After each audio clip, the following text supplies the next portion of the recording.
45 साल पहले की वो काली रात जो आज भी डराती है। आजादी मिलने के महज 28 साल बाद देश ने झेला इमरजेंसी का दंश। भाइयों और बहनों, राष्ट्रपति जी ने आपातकाल की घोषणा की है। इससे आतंकित होने का कोई कारण नहीं है। The President has proclaimed emergency. This is nothing to panic about. 25 और 26 जून 1975 की दरमियानी रात देश पर जो इमरजेंसी थोपी गई, उसका दंश देश 21 महीनों तक झेलता रहा।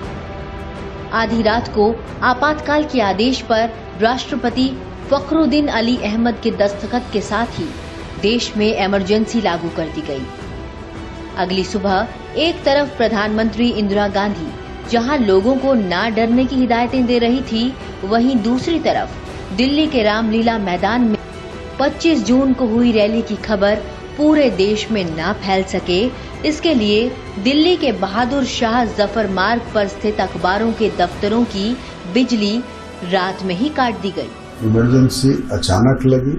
इंदिरा गांधी ने चतुराई भरी एक चाल चली और उसका मकसद था अब प्रधानमंत्री पद पर बने रहना। अगर वो लोकतांत्रिक नेता होती तो मुकदमा हारने के बाद कांग्रेस को किसी को बना सकती थी, लेकिन उन्होंने दूसरा रास्ता चुना और लोकतंत्र का दरार। रात को ही इंदिरा गांधी के विशेष सहायक आर.के. धवन के कमरे में बैठकर संजय गांधी और ओम मेहता उन लोगों की लिस्ट बना रहे थे जिन्हें गिरफ्तार किया जाना था।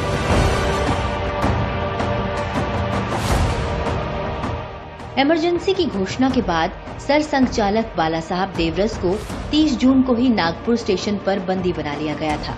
उन्होंने अपनी गिरफ्तारी के पूर्व ही आह्वान किया। इस असाधारण परिस्थिति में स्वयं सेवकों का दायित्व है कि वे अपना संतुलन न खोएं।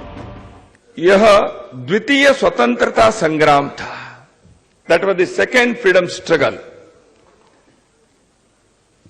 100 साल से अधिक अंग्रेजों के जमाने में भी कुछ बातें नहीं सुनी थी। ऐसी बातें केवल 20 महीने के अंदर हिंदुस्तान के इस धरती पर संविधान को दुरुपयोग करते हुए एक तानाशाह व्यक्ति ने ये कर सके, यह एक अत्यंत आश्चर्य और दुखद विषय है।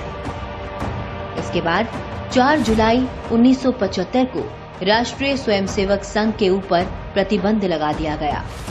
देश भर में संघ के 1356 प्रचारकों में से 189 को कारावास भेज दिया गया। आपातकाल के दौरान सत्याग्रह करने वाले कुल 1,30,000 सत्याग्रहियों में से 1 लाख से अधिक राष्ट्रीय स्वयंसेवक संघ के थे। मीसा के अधीन जो 30,000 लोग बंदी बनाए गए, उनमें से 25,000 से ज्यादा संघ संवर्ग के थे। यही नहीं, इमरजेंसी के दौरान राष्ट्रीय स्वयंसेवक संघ के 100 कार्यकर्ता बंदी गृहों और बाहर आंदोलन करते हुए बलिदान हो गए। उनमें संघ के अखिल भारतीय व्यवस्था प्रमुख श्री पांडुरंग क्षीरसागर भी थे। मालूम नहीं था कि जेल से बाहर आएंगे कि नहीं आएंगे। Even if you are killed there is no remedy. इस प्रकार के हिंदुस्तान के अटॉर्नी जनरल कह सकता है देश की सुप्रीम कोर्ट के सामने। ऐसी स्थिति जब थी,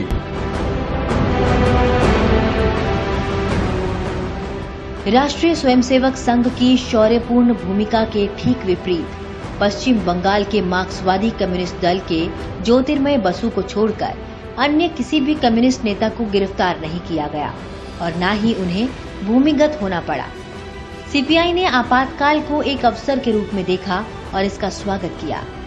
सीपीआई ने 11वें भटिंडा कांग्रेस में इंदिरा गांधी द्वारा थोपे गए आपातकाल का समर्थन किया था। सीपीआई नेताओं का मानना था कि वे इमरजेंसी को कम्युनिस्ट क्रांति में बदल सकते थे। देश में इमरजेंसी के दौरान इंदिरा की तानाशाही और अत्याचार के विरुद्ध लोगों का आंदोलन भीतर ही भीतर सुलगने लगा था। लोगों की जनसभाएं कांग्रेस की कुरीतियों के विरुद्ध जारी थी। 18 जनवरी वर्ष 1977 को इंदिरा गांधी ने अचानक मार्च में लोकसभा चुनाव कराने का ऐलान कर दिया। 16 मार्च को हुए चुनाव में इंदिरा और संजय गांधी दोनों ही हार गए। इस तरह जनता ने लोकतंत्र में अपनी आस्था का सबूत देकर सबसे बड़ा संदेश दिया और आखिरकार 21 मार्च 1977 को आपातकाल खत्म हो गया।